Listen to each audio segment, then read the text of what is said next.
अल्लाहुम्मा कुल्ले वलियकल हुज्जत इब्निल हसन सलावातुका अलैहि व अला आबाई फी हाज़िहि साअति व फी कुल्ली साअ वलिय्यन व हाफ़िज़न व क़ाइदन व नासिरन व दलीलन व ऐनन हत्ता तुस्किनहु अर्ज़का व तुमत्तिअहु फ़ीहा तवीला बिरहमतिका या अरहमर राहिमीन। सलवात पढ़े मोहम्मद व आले मोहम्मद।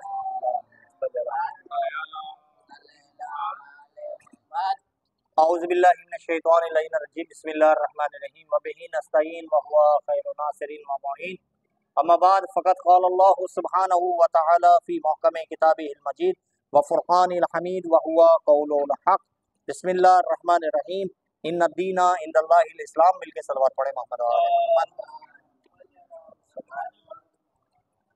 अल्हम्दुलिल्लाह, माह सियाम माह रमज़ानुल मुबारक में ये मुख्तसर से दुरूस का सिलसिला जारी और सारी है और आज अल्हम्दुलिल्लाह 16वां रोज़ा जो है वो अपने इख्तिताम पे हो चुका है और कल की 17वें रोज़े की इंशाअल्लाह सहरी जो है हम लोग बिइज़्निल्लाह जो है वो करेंगे। लिहाजा इन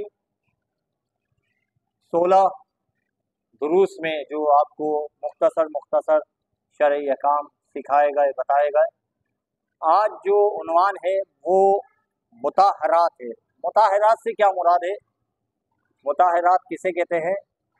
अगर हम शरीयत के जो अहकामात हैं उनको हासिल नहीं करेंगे तो उसमें शरीयत का कोई नुकसान नहीं है, उसमें हमारा नुकसान है। कुछ इस्तिलाहात दीनी ऐसी हैं कि जो बाज़ औक़ात हम सुनते हैं, हमारी ज़िंदगियों में बारहा वो हमें सुनाई देती हैं, लेकिन उनकी मीनिंग, उनकी माना हमें समझ में नहीं आती कि इनकी माना क्या है। इसी तरीके से एक इस्तिलाहात दीनी है मुताहरात।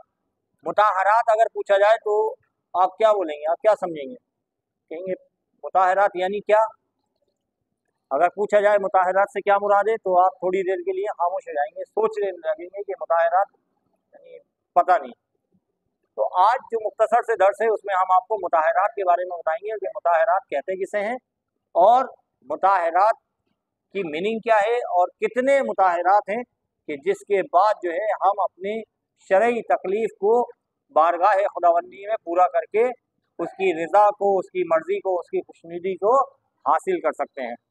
लिहाजा मुताहरात यानी पाक करने वाली चीज़ें, ताहिर चीज़ें। मुताहरात यानी वो चीज़ें जिनमें सलाहियत हो पाक करने की। अब वो चीज़ें कि जिनमें सलाहियत है पाक करने की वो खुद भी पाक होंगी तब ही दूसरी चीज़ों को पाक करेंगी। मुताहरात यानी पाक करने वाली चीज़ों में शर्त ये है कि पहले वो बनफ्स नफीस यानी पहले खुद पाक हो फिर वो दूसरों को पाक करेंगे। अगर पहले खुद पाक ना हो तो वो सलाहियत नहीं रखती कि वो दूसरी चीज़ों को पाक करें। अब मुताहरात में मिसाल के तौर पे सबसे पहला जो पाक करने वाली चीज़ों में सबसे अहमियत का हामिल है वो है पानी। अब पानी उस वक्त पाक करेगा कि जब पानी खुद पाक हो। अगर मिसाल के तौर पर पानी नजिस है तो वो पाक करने की सलाहियत नहीं रखता, पाक नहीं करेगा। नजिस पानी से अगर आप तहारत लेंगे, अगर आप वज़ू करेंगे, अगर आप गुस्ल करेंगे तो आपकी तहारत जो है वो सादिर नहीं आएगी, आपकी तहारत जो है वो सही तस्लीम नहीं की जाएगी। या पानी तो पाक है, अब देखें पानी नजिस नहीं है, कैफियत बदली हुई है, पानी पाक है नजिस नहीं है, लेकिन पानी क्या है? मुतलक नहीं है। मुतलक यानी खालिस नहीं है। खालिस नहीं है यानी मुज़ाअफ़ है। मुज़ाअफ़ है यानी ऐसा पानी है कि जिसमें कोई चीज़ मिली हुई है, मिलावट है। ये पानी पाक, लेकिन उसमें कोई चीज़, जैसे हमने अभी शरबत पिया, उसमें क्या मिला हुआ था? नौरस मिला हुआ था, नौरस मिला हुआ था। कैसा याद आया देखो आपको, अब दिल खुश हो रहा है आपका, मीठा मीठा नौरस। तो अब अगर कोई ये कहेगा भाई ये पानी तो पाक है, तो अब मैं इस नौरस से वजू कर लूं, तो आया उसका वजू सही तस्लीम किया जाएगा? बोला अगरचे पानी पाक है, लेकिन पानी खालिस नहीं है, पानी मुतलक नहीं है, पानी है मुजाफ, यानी इसमें कोई चीज मिली हुई है। या नींबू का पानी हमने नींबू पानी कर दिया, उससे भी हम तहारत नहीं ले सकते।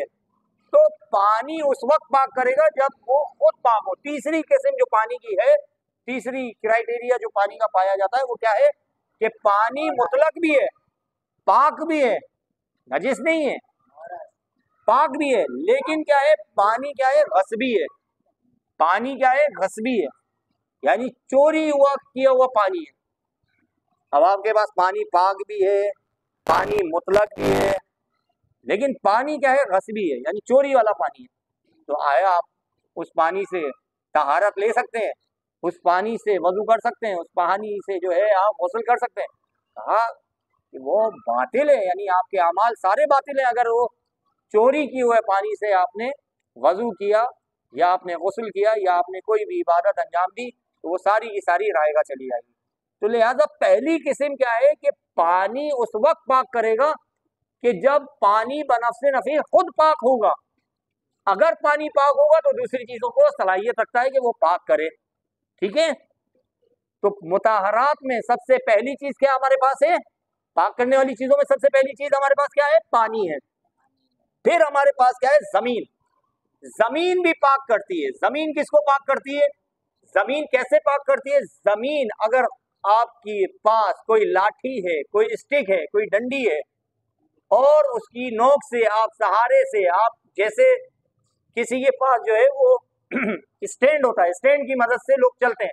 अब स्टैंड के 4 पाए होते हैं, 4 पाए में से कोई भी पाया जो है, कोई भी उसका पाया जो है वो नजिस हो जाए, तो अब वो कैसे पाक होगा? अगर आप जमीन पे चल रहे हैं उसको लेके, और उस चलने से उसकी निजासत जो है वो दूर हो जाती है। अब जमीन भी ऐसी हो जो गीली ना हो, शर्त ये है, पाक करने की शर्त ये है कि जमीन गीली ना हो, सूखी हुई जमीन हो, और उस पे चलने से आपकी निजासत जो है वो जायल हो जाए, तो जमीन आपकी निजासत को जो है वो पाक कर देगी। फिर आपको उसको स्टैंड को धोने की जरूरत नहीं है, ऑटोमेटिकली वो आपके, इसी तरीके से आपके पाँव का तलवा है या जूते का तलवा है, जूते का आपका जो नीचे का पेंदा है, जो आपके पाँव का तलवा है, जमीन उसको भी पाक करती है। यानी मिसाल के तौर पे आप किसी बच्चे के पेशाब की रुतूबत में आपका पाँव लग गया, और आप सूखी जमीन पे, रेत वाली जमीन पे आप इतना चले कि उसकी रुतूबत जो है वो खत्म हो जाए, ठीक है, तो जमीन क्या करेगी? उसको पाक कर देगी, आपके पाँव को, आपके जूते को, या जूते पे आपके किसी कोई ऐसी गलाजत लग गई है, आप इतना चले कि वो गलाजत उस जूते से दूर हो जाए, तो अब आपको उस जूते को जाके मशीन में डालने की और पानी से धोने की, वॉश करने की जरूरत नहीं है। वो जमीन जो है ऑटोमेटिकली उसको इतना चलने से कि उसकी रुतूबत, उसकी जो है गलाजत जो है वो जायल हो जाए, तो जमीन उसको पाक कर देगी। तो 2 चीजें जो मुताहरात में आपको, एक जमीन और एक पानी। पानी सबसे अहम है, फिर उसके बाद जमीन है। इसी तरीके से हमारे सामने जो आसमान पे चमकता हुआ सूरज है, सूरज भी पाक करता है। सूरज भी चंद शराइत के साथ चीजों को, नजिस चीजों को पाक करता है। मिसाल के तौर पे एक दीवार है, लोगों ने आके उस पे निजासत करी, किसी ने उसके ऊपर खड़े होकर पेशाब कर दिया। अब अगर डायरेक्ट सूरज की शुआ जो है उस पे पड़ रही है, जमीन उस दीवार पे पड़ रही है, ये देखिए ये बड़ा नाजुक मसला है, लोग इस पे जो है बड़ा वो क्या कहते हैं, डबल माइंडेड हो जाते हैं कि ये कैसे मुमकिन है, कैसे मुमकिन है कि ये अहकाम शरीयत है। अगर सूरज की डायरेक्ट शुआएं जो है वो उस जमीन पे पड़ रही हैं, उस दीवार पे पड़ रही है, जिससे उसकी रुतूबत जो है वो जायल हो रही है, उसकी निजासत जो है वो खत्म हो रही है, तो वो जो है वो पाक तस्वुर की जाएगी। तो सूरज के बाद जो है इस्तेहाला है, इस्तेहाला, और फिर इनकलाब, यानी एक चीज को किसी चीज में तब्दील कर दिया जाए। मिसाल के तौर पे आपके पास लकड़ियां हैं, आप ज्यादा आसानी से समझोगे, लकड़ियां अगर कोई लकड़ी नजिस हो जाए तो उसे पाक कैसे करेंगे? लकड़ी अगर कोई नजिस हो जाए और फिर उसे जला दिया जाए, जला दिया जाए, अब नजिस लकड़ी थी, हमने उसको जला दिया, अब जलने के बाद उसका क्या बना? कोयला बना। तो जैसे ही वो कोयला बना, जैसे ही नजिस लकड़ी का कोयला बना, वो ऑटोमेटिकली जो है वो पाक तस्वुर किया जाएगा। कोयला क्या तस्वुर किया जाएगा? इसे कहते हैं इनकलाब, यानी तब्दील हो जाना, हैयत तब्दील हो गई। लकड़ी जल के कोयला बन जाए तो वो क्या तस्वुर की जाएगी? पाक तस्वुर की जाएगी। इसी तरीके से इंतकाल। फिर इस्लाम भी पाक करता है। इस्लाम किसे पाक करता है? अगर कोई काफिर, अगर कोई नॉन मुस्लिम कलमा पढ़ के मुस्लिम हो जाए, मुसलमान हो जाए, नॉन मुस्लिम मुसलमान हो जाए, तो फिर वो क्या हो जाता है? ऑटोमेटिकली पाक हो जाता है। अब उसके लिए जरूरी नहीं है कि पहले वो हम्माम जाए, जाके अपने गुस्ल अंजाम दे, गुस्ल अंजाम देने के बाद जो है वो किसी मुसलमान से आगे मुसाफा करे या मुसलमान से गले मिले तो पाक तस्वुर किया जाएगा। उसका कलमा पढ़ना ही उसकी पाकीज़गी जो है जाहिर करती है। लिहाजा इसीलिए इस्लाम जो है वो नॉन मुस्लिम को पाक करता है। ठीक है। फिर है तबीयत।